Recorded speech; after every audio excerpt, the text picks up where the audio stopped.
नमो वज्रायानम नमो लोये शव्यसाहूरम ऐसो कंठ नमोकारो शव्यपावपनाशलो मंगलाड़म च शवेशु पड़वम हवई मंगलम पड़वम हवई मंगलम।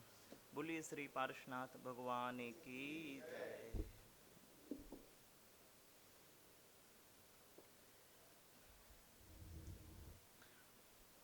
आदरणीय माने पश्चात आदरणीय दीदी ने मंगलाचरण किया। सभी की ओर से धन्यवाद ज्ञापित करते हैं। देखिए माँ, महाराज साहब कह रहे थे तत्वार्थ श्रद्धानम सम्यक दर्शनम। क्या माँ? तत्वार्थ श्रद्धानम सम्यक दर्शनम। सम्यक दर्शन पर विशेष आग्रह किया जाता है किसी भी प्रवचन में, और सभी मुनि महाराज साहब के द्वारा, क्योंकि मेरे सुख और मेरे दुख पूरे के पूरे तौर पे निर्भर करते हैं मेरी समझ पर, अधिकांशतः। और यह अनिवार्य है समझ का बनने के लिए, समझ के बनने के लिए यह अनिवार्य है कि चीजों को आप कैसे देखते हैं। चीजों के देखने के ढंग को ही सम्यक दर्शन कहते हैं अथवा मिथ्या दर्शन। मां, मेरे और आपके जीवन के अधिकांश संताप जो हैं वह दैहिक नहीं है और आर्थिक भी नहीं है। अधिकांश संताप जो हैं, दुख जो हैं, वे मेरे मानसिक हैं। और वो निर्भर करती है मेरी समझ के ऊपर। पूछा जाए कि आपकी समझ आखिर बनी कैसे? एक और प्रश्न है दीदी, आखिर सभी की समझ के लिए, देखिए आप तो प्रशासनिक अधिकारी हैं, तो बदतर लोगों से भी मिलते होंगे और बेहतर लोगों से भी मिलते होंगे। और मां, जब हम कहते हैं ये बदतर है और ये बेहतर है, तो वस्तुतः वह मोटे तौर पे निर्भर करता है उनकी समझ पर, क्योंकि समझ ही उन्हें एक विशेष क्रियात्मकता देती है। तो उनमें बेहतरी आती जाती है और बदतरी आती जाती है। समझ ही क्रियात्मकता देती है ना। मां के हाथ का चाकू एक बेहतरी का उदाहरण है नहीं, लेकिन एक ऐसे हाथ का चाकू जो विवत्स है, तो हम वहां बेहतर तो नहीं समझ सकते हैं ना। तो भाभी मां, जो क्रियात्मकता बढ़ती है, क्रियात्मकता करते जब चारित्रिक गतिविधियां बढ़ती हैं, तो चाहे वो बेहतरी की दिशा में बढ़े या बदतरी की दिशा में बढ़ती हैं, वो निर्भर करती हैं समझ पर। ठीक है? तो समझ हो गया द्वितीय आयाम, जिसे हमने ज्ञान कहा, और क्रियात्मकता हो गई तृतीय आयाम, जिसे हमने चरित्र कहा। प्रश्न ये है कि समझ पर निर्भर है क्रियात्मकता, तो समझ में जो बेहतरी और बदतरी है वो किस पे निर्भर है? प्रश्न बनाते हैं और उत्तर की अपेक्षा सभी से चाहूंगा छोटे छोटे रूप में, शाब्दिक रूप से, कि आपकी समझ या किसी की समझ को प्रभावित करने वाले कौन से कारक हैं? एक मैं कहता हूं परिस्थितियां। ये दीदी की प्रशासनिक भाषा में अच्छा है, परिस्थितियां। ठीक है कि नहीं? सहमत है ना? परिस्थितियां मोटे तौर पे समझ को प्रभावित करती हैं। अब आपसे पूछूंगा अलग अलग। और क्या मां निर्भर करती है? समझ को। मेरी और किसी की भी समझ के निर्धारक तत्व कौन से हैं या प्रभावित तत्व? जी चाचा, पूर्व कर्म है। लेकिन इसमें चाचा हम थोड़े से एक जीवन में नहीं रहे, हम वो है, लेकिन हम थोड़ी धरातलीय वास्तविकता के संदर्भ में कह रहे हैं। पूर्व कर्म की जगह एक शब्द का प्रयोग कर सकते हैं, संस्कार। चाचा ने भी उसी शब्द का प्रयोग किया है, मैंने भी, संस्कार। और संगति, संगति को परिस्थितियों के सापेक्ष हम ले सकते हैं, लेकिन संगति भी एक नए अर्थ में है। समय, समय, समय, हाँ समय भी हो जाएगा। देखिए समय, क्योंकि चाइल्डहुड अलग होता है और अडल्ट अलग होता है, और जो हमारे ओल्ड एज, मैं मनी बाबूजी की उम्र कह रहा था। तो हाँ, एक बड़े, हाँ, प्रज्ञावस्था, मनी बाबूजी के लिए जब हम कहेंगे तो वृद्धावस्था नहीं कहेंगे, हम क्या कहेंगे? प्रज्ञावस्था। तो हाँ, और क्या निर्भर करती हैं? बताइए, सभी अपने अपने जीवन में अलग अलग आर्थिक स्थितियां, परिस्थितियों के सापेक्ष हो गई वो बातें। संगति हो गई, शिक्षा, शैक्षणिक पद्धतियां, हाँ, उसके विश्वास और आग्रह। एक चीज आपने पूर्वाग्रह है, और ना क्या?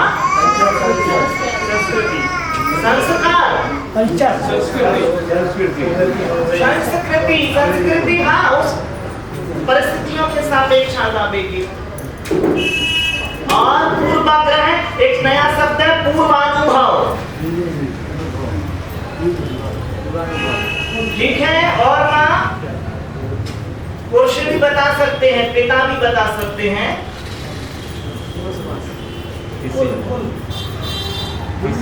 एजुकेशन, शिक्षा हो गई चाचा। हाँ, एक अगर बायोलॉजी, अगर हमारा इसमें जीव विज्ञान की भाषा में कहेंगे तो एक पीछे से शब्द आया है शायद कुल, क्योंकि जेनेटिक स्थितियां भी बड़े मायने रखती हैं। और बेपूर्व कथन जो आप सुन लेते हैं, बड़े अर्थ में परिकल्पनाएं, बड़े अर्थ में इच्छाएं। इच्छाएं भी आपकी समझ को प्रभावित करती हैं, कल्पनाएं भी समझ को प्रभावित करती हैं। अपेक्षाएं, एक है मांग,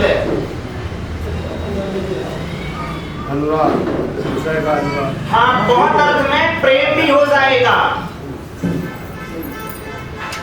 तो अब आप देखिए, मां, प्रश्न ये बन रहा है, सुनिए मां, क्या हम सभी जो लोग यहाँ बैठे हुए हैं, इन अलग अलग बिंदुओं पर क्या कभी प्रभावित नहीं हुए हैं? जब हम प्रभावित हुए हैं तो वो ज्ञान जिस पर मैं सम्यक होने का दावा करता हूँ, क्या वह सम्यक पना रह जाएगा उसमें? मोटे तौर पे चाचा, मोटे तौर पे उस पे सम्यक पना, उसके सम्यक, उसमें सम्यक पना होने का संभावना कमतर होती जाती है। कम हो भी नहीं कह रहा, लेकिन कमतर होती जाती है। ठीक है माँ? तो देखिए, आपकी समझ, मेरी समझ निर्भर करती है चीजों के देखने के ढंग पर, और चीजों के देखने के ढंग को प्रभावित करती हैं बहुत सी चुनौतियां। बाबा, सैद्धांतिक दृढ़ता और सैद्धांतिक दुर्बलता, सैद्धांतिक दृढ़ता और सैद्धांतिक दुर्बलता, हाँ, यह भी हो सकता है बहुत अर्थ में। तो माँ, आप देखिए अपने जीवन में जिन लोगों के प्रति आप प्रेम से भरे हुए हैं या द्वेष से भरे हुए हैं, तो वो जो आपकी समझ है वह समझ 100% सही है अथवा नहीं है। एक बड़ा प्रश्न चिन्ह लगाइए। प्रश्न चिन्ह लगाने का अर्थ यह है कि मैं संशोधन की दिशा में आगे बढ़ रहा हूं, क्योंकि अधिकांशतः जो मां और पिता बैठे हुए हैं प्रेम से भरे हुए हैं तो हैं ही हैं, वो बड़ा अपराध नहीं है। बड़ा अपराध है आरंभिक भूमिका में द्वेष से भरा होना। किससे? और जो द्वेष से भरा होना मेरा, ये परिचय देता है मेरे चरित्र के संदर्भ में कि अभी समझ जो है मेरी वह निरपेक्ष नहीं है, सापेक्ष है। और सापेक्ष समझ द्वंद्व पैदा करेगी ना दीदी। इस सीमा से अपेक्षा है कि शाम के भोजन का प्रबंध हो ही जाएगा, तो एक अधिक विनय आएगी। और इनसे कोई अपेक्षा नहीं है, 2 रुपया की भी अपेक्षा नहीं है, तो अधिक विनय आए लेकिन अनुपात में कमी देखी जाएगी। प्रश्न है, जब महाराज साहब कहते हैं कि विनय मोक्ष का द्वार है, तो ये जो विनय है ये आपका वैयक्तिक गुण हुआ अथवा आप पात्रापेक्षा से भरे हुए हैं इसलिए कर रहे हैं?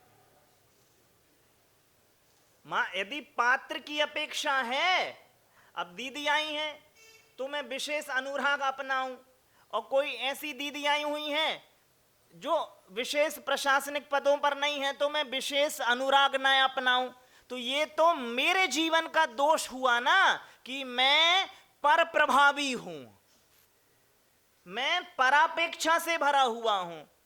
जबकि होना क्या चाहिए हमारे लिए? तो जो दीदी तत्व है वो वैनिक धर्म के लिए है। अब दीदी के साथ में विशेषण के रूप में आगे अथवा पीछे क्या लगा हुआ है यह कोई विशेष माननीय नहीं है। माननीय क्या है?